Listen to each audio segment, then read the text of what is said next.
Hello my child. आज के lecture में हम मैकेनिक्स का एक और पैरामीटर देखने वाले हैं, बट मैकेनिक्स का नया पैरामीटर देखने से पहले हम प्रीवियस लेक्चर को थोड़ा सा रिकॉल कर लेते हैं। तो प्रीवियस लेक्चर्स में हमने देखा था distance and displacement, right. Distance में हमने देखा था कि distance is depend on path, displacement is depend on positions.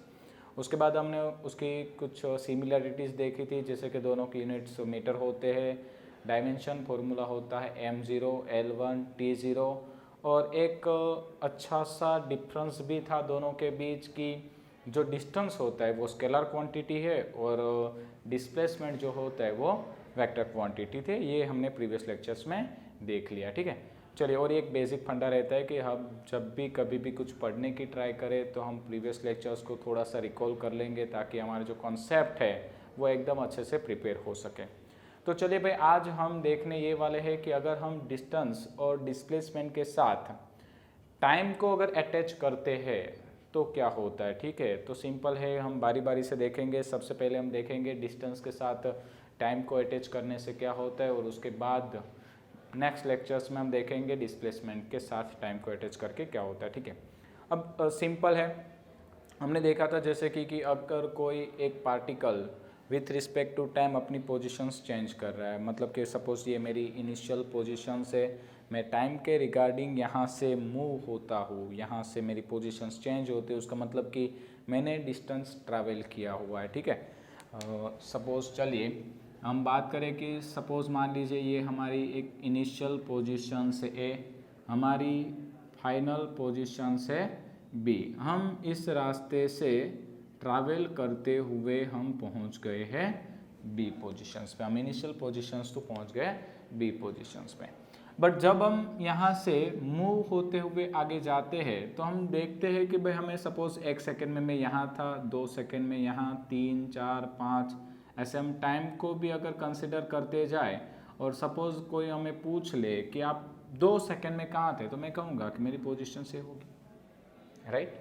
अगर 5 सेकेंड की कोई बात करेगा तो मैं कहूँगा मेरी पोजीशन से हो सकती है। आफ्टर 5 सेकेंड में ए से इस पॉइंट तक पहुँचाऊँगा, बी तक अभी पहुँच रहा नहीं हो, ठीक है। सिंपल है। अगर मुझे मोशंस को और अच्छी तरीके से डिस्क्राइब करना है तो मैं क्या करूँगा, तो कि भाई ये जो पाथ लेंथ है उसे अगर मेज़र करूँ तो मुझे मिल जाता है डिस्टेंस। साथ ही साथ मैं यहाँ से यहाँ तक के टाइम को भी मेज़र कर लूँ तो मुझे मिल जाता है टाइम फॉर मोशंस, और अगर मैं इस पाथ लेंथ को टाइम से डिवाइड करता हूँ तो मुझे मिलती है स्पीड। अब देखो, स्पीड इतना इम्पोर्टेंट कॉन्सेप्ट क्यों रहता है, स्पीड हमें क्यों पढ़नी चाहिए, तो बेसिक है भाई। जब हम डिस्टेंस ट्रैवल करने की शुरुआत करते हैं तो कभी ज़रूरी तो नहीं होता ना कि 1 सेकेंड में सपोज हमने 5 मीटर की डिस्टेंस कवर किया तो दूसरी सेकेंड में भी 5 होगा, तीसरी सेकेंड में भी 5 होगा। ऐसा हर बार ज़रूरी होता नहीं। हो सकता है कि आपके टाइम के साथ जो ट्रैवल डिस्टेंस है वो बदल रहा हो, और जब हम ऐसी सिचुएशंस में बात करते हैं तो हमें स्पीड को आइडेंटिफाई करना ज़रूरी हो जाता है। और स्पीड को आइडेंटिफाई करने से हमें एक चीज़ अच्छे से समझ में आती है कि कब हमारी जो डिस्टेंस ट्रैवल है वो वेरी हो रहा था। सपोज मैं दूसरा एक एग्जांपल लूँ, सपोज हम ये 0 लेते, 1 सेकेंड लेते हैं, 2, 3, 4। सपोज पहली सेकेंड में मैंने 5 मीटर डिस्टेंस कवर किया, दूसरी में 8, तीसरी में 10, चौथी सेकेंड में मैंने 3 मीटर ही डिस्टेंस कवर किया। तो अगर मेरी इनिशियल पोजीशंस में गिनूँ तो मैं कह सकता हूँ ए है, फाइनल पोजीशंस में कंसिडर करूँ तो मैं कह सकता हूँ बी है। टोटल डिस्टेंस अगर मैं फाइंड आउट करूँ तो मैं कह सकता हूँ कि total distance is equal to 5 + 8 13, 13 + 10 23, 10 23 + 3 तो 26 मीटर, ये हमारा डिस्टेंस आ गया। बट इससे हमारी मोशंस को हम रिप्रेजेंट नहीं कर सकते, क्योंकि आप देख सकते हो कि मैंने पहली सेकेंड में 5 मीटर डिस्टेंस था, दूसरी में मैंने ज़्यादा डिस्टेंस कवर किया, तीसरी में उससे ज़्यादा किया, लास्ट वाली सेकेंड में कोई एक्सीडेंट हो सकता है, बाई चांस मैंने कम डिस्टेंस ट्रैवल किया है। तो अगर मुझे ये डिस्टेंस के साथ साथ इस टाइम को भी कंसिडर करते जाना है तो एक नई क्वांटिटी इंट्रोड्यूस होती है और उस क्वांटिटी को हम कहते हैं स्पीड। तो समझ में आया भाई हम स्पीड को क्यों पढ़ते हैं, राइट। चलिए, अगर मैं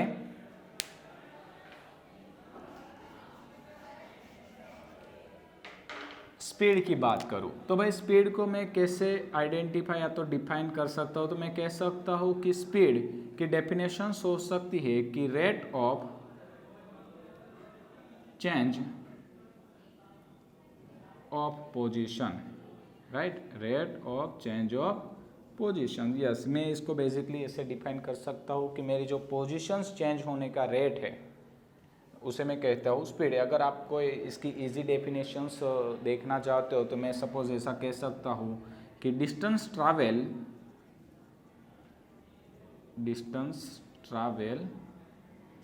इन यूनिट टाइम,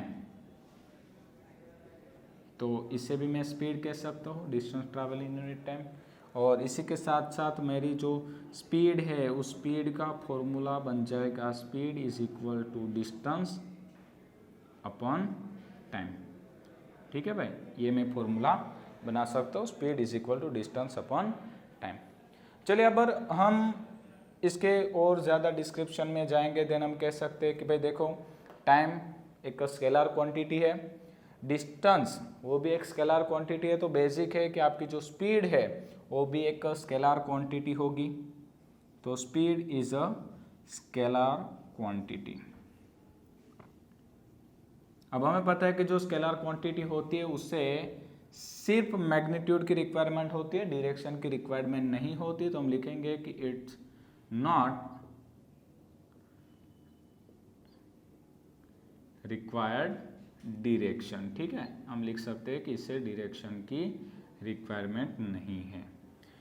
उसके बाद हम देख सकते हैं कि हमारी जो स्पीड है उसमें हम पॉइंट यूज करते हैं डिस्टेंस का, और जैसे कि प्रीवियस लेक्चर में हमने देखा था distance is depend on path, तो हम ऐसा कह सकते हैं कि speed is also depend on path. Speed is depend on path, मतलब कि इसकी ये जो सारी प्रॉपर्टीज है वो सारी डिस्टेंस के साथ मैच हो रही है, पर इसकी एक दो और प्रॉपर्टीज है जो डिस्टेंस के साथ मैच नहीं होती। जैसे कि हमने डिस्टेंस में, तो आपको याद होगा हमने पढ़ा था कि डिस्टेंस ऑलवेज पॉजिटिव होता है, तो वो इसके साथ मैच हो जाएगी। Speed always positive, always positive. ठीक है, स्पीड हमेशा ही पॉजिटिव में आपको मिलेगी, स्पीड कभी भी नेगेटिव नहीं होगी। बट जब हमने डिस्टेंस देखा था तो हमने देखा था कि डिस्टेंस ऑलवेज इंक्रीजिबल। जब हमारी मोशन सपोज ए से बी हुई, फिर हम अगर बी से ए जाए, ए से कहीं और जाए, ए से सपोज हम सी पे आ गए, तो हमारा जो डिस्टेंस था वो ऑलवेज क्या हो रहा था भाई, इंक्रीज हो रहा था। मतलब हमने लिखा था कि डिस्टेंस इज इंक्रीजिबल क्वांटिटी। बट यहाँ पे ये जो क्वांटिटी है वो थोड़ी सी चेंज होती है। यहाँ पे जो स्पीड है वो speed is increasable as well as decreasable भी हो सकती है। ठीक है भाई, स्पीड इज इंक्रीजिबल और डिक्रीजिबल, मतलब स्पीड कभी बढ़ भी सकती है और कम भी हो सकती है। जैसे कि अगर सपोज मैं आपको एक एग्जांपल दूं, हम कार लेके जा रहे हैं, अगर हम हाईवे पे जा रहे हैं देन हमारी जो स्पीड है वो हम लगातार इंक्रीज करते जा रहे हैं, 30 to 40 की, 40 to 50 की, 50 to 60 की। हमारी जो स्पीड है वो क्या हो रही है, कंटिन्यूसली इंक्रीज हो रही है, और हमारी स्पीड के साथ साथ हमारा जो ट्रैवल डिस्टेंस है वो भी इंक्रीज हो रहा है। बट बाय चांस हमें कहीं दूर से एक रेड सिग्नल दिखाई दिया था, ठीक है, रेड सिग्नल दिखाई दिया, यानी कि हमें वहाँ जाके रुक जाना है। तो हम क्या करेंगे भाई, तो हम यहाँ से ही ब्रेक अप्लाई करना शुरू करेंगे। अब जैसे जैसे हम ब्रेक अप्लाई करेंगे वैसे वैसे हमारी जो स्पीड है वो 60 to 50, 50 to 40, 40 to 30, 20, 10 और रेड सिग्नल पे पहुँचते पहुँचते क्या हो जाएगी, 0। बट डिस्टेंस क्या हो रहा था भाई, जब हमारी स्पीड डिक्रीज हो रही थी तब डिस्टेंस तो इंक्रीज हो रहा था ना। तो डिस्टेंस हमेशा इंक्रीजिबल होता है, बट स्पीड इंक्रीजिबल भी हो सकती है और डिक्रीजिबल भी हो सकते हैं। अब स्पीड कब इंक्रीज होगी कब डिक्रीज होगी हम फ्यूचर लेक्चर्स में देखेंगे, राइट। अभी के लिए तो हमें डिस्कशन ये करनी है कि स्पीड क्या होती है भाई, इंक्रीज भी हो सकती है और डिक्रीज भी हो सकती है। इसके बाद अगर हमें स्पीड के बारे में और पढ़ना है देन आता है इसका यूनिट। यूनिट एकदम इम्पोर्टेंट चीज़ होती है भाई, किसी भी चीज़ की, किसी भी क्वांटिटी का एक डिफाइन यूनिट होता है, फिक्स होता है, वो ज़्यादा वेरी होता नहीं है। चलिए ये है डिस्टेंस। चलिए डिस्टेंस का यूनिट हमने देखा था प्रीवियस लेक्चर्स में, डिस्टेंस का यूनिट होता था मीटर, अपॉन टाइम का यूनिट है सेकंड। तो मीटर अपॉन सेकंड ये हो गया उसका इसका unit. But basically in real life हम यूज़ करते हैं स्पीड का किलोमीटर पर आवर। यस, याद आ गया ना कहाँ यूज़ होता है, किलोमीटर पर आवर। बाइक में, कार में, हम सब में किलोमीटर पर आवर ही यूज़ करते हैं। उसके बाद आता है डायमेंशन फॉर्मूला। अगर मैं डायमेंशन फॉर्मूला की बात करूँ तो मैं लिख सकता हूँ m0 L1 T -1। कहाँ से आया भाई, metre is a unit of length, तो लेंथ के लिए L1, second is a unit of time, ऊपर जाएगा तो T -1। तो ये बन गया हमारा डायमेंशन फॉर्मूला, राइट। तो फटाफट से आप इसे राइट डाउन करना चाहते हो तो आप उस नोट प्रिपेयर कर लीजिए। बाद में हम देखते हैं types of speed. Okay, thank you.